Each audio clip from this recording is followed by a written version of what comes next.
লন্ডনে বাংলাদেশি অর্থ পাচারের অভিযোগে যাদের নাম শীর্ষ রয়েছে তাদের মধ্যে অন্যতম সাবেক আওয়ামী লীগ সরকারের ভূমিমন্ত্রী সাইফুজ্জামান চৌধুরী। ইতোমধ্যে বাংলাদেশ সরকারের তৎপরতায় সাবেক এই ভূমিমন্ত্রীর প্রায় ১৭ কোটি পাউন্ড মূল্যের সম্পত্তি জব্দ করেছে ব্রিটেনের জাতীয় অপরাধ সংস্থা এনসিএ। এসব সম্পদের অর্থের উৎস যাচাই প্রক্রিয়া চলছে। সংশ্লিষ্ট আইনজীবীরা বলছেন, প্রক্রিয়া জটিল হলেও পাচার হওয়া অর্থ দেশে ফেরানো সম্ভব। দেশের যে সোর্স অফ অরিজিন, যে দেশ থেকে এসেট গুলো আসছে, মানিগুলো এসেছে, এইরকমও এক্সাম্পল গুলো আছে, প্রেসিডেন্টস গুলো আছে যে সেই দেশে ফেরত গেছে। অপশন গুলো কিন্তু আছে, বাংলাদেশ সরকার চাইলে তাদের অপশন গুলো পার্সিউ করতে পারে। এবার লন্ডনে অভিজাত এলাকায় খোঁজ মিলেছে সাইফুজ্জামান চৌধুরীর ভাই আনিসুজ্জামান চৌধুরীর মালিকানাধীন আধুনিক অ্যাপার্টমেন্টের। সেখানকার অভিজাত এলাকার এজওয়ার রোডের আন্ডারগ্রাউন্ড থেকে বের হয়েই চোখে পড়বে বহুতল আবাসিক ভবন।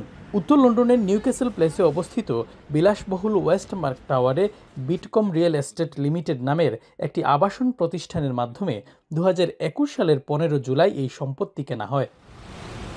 সরকারি তথ্য অনুযায়ী এই রিয়েল এস্টেটের পরিচালক আনিসুজ্জামান চৌধুরী ও তার স্ত্রী ইমরানা জামান চৌধুরী। দুজনেরই জাতীয়তা বাংলাদেশি হিসেবে উল্লেখ আছে। বিলাসবহুল এই অ্যাপার্টমেন্টের মূল্য ২৬ কোটি ৫০ লাখ টাকা। সাম্প্রতিক সময়ে বাংলাদেশি মালিকানাধীন অনেক অবৈধ সম্পদ জব্দ করেছে যুক্তরাজ্য সরকার।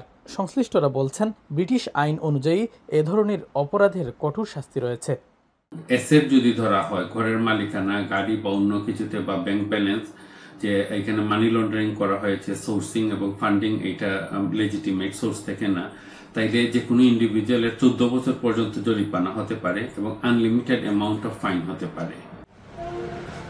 ধারণা করা হয়, গত ১.৫ দশকে বাংলাদেশ থেকে পাচার হয়েছে প্রায় ১৮ লাখ কোটি টাকা। আমদানি রপ্তানি সহ নানা কায়দায় এসব অর্থ পাচার হয়েছে, যা বাংলাদেশের ইতিহাসে কোনো সরকারের শাসনামলে সর্বোচ্চ রেকর্ড। বাংলাদেশ থেকে গত ১৫ বছর যে সম্পদ পাচার করা হয়েছে, যে অর্থ পাচার হয়েছে, সেগুলো বহির্বিশ্বের বিভিন্ন জায়গায় জব্দ করবে সরকার এবং বিক্রি করে সেই অর্থ বাংলাদেশে ফিরিয়ে নিয়ে বাংলাদেশের ট্রেজারিতে জমা দেবে। গ্লোবাল ফিনান্সিয়াল ইন্টিগ্রিটির তথ্য বলছে, আওয়ামী সরকারের আমলে বাংলাদেশ থেকে গড়ে প্রতি বছর ৭৫৩ কোটি ডলার বা ৮০,০০০ কোটি টাকা পাচার হয়েছে। পাচার হওয়া অর্থের অন্যতম শীর্ষ গন্তব্য ব্রিটেন।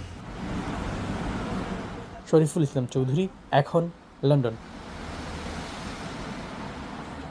শিয়া বাটার ও ভিটামিন ই সমৃদ্ধ লিলি হালাল বিউটি সোপ, তারুণ্যময় উজ্জ্বল ত্বকের জন্য।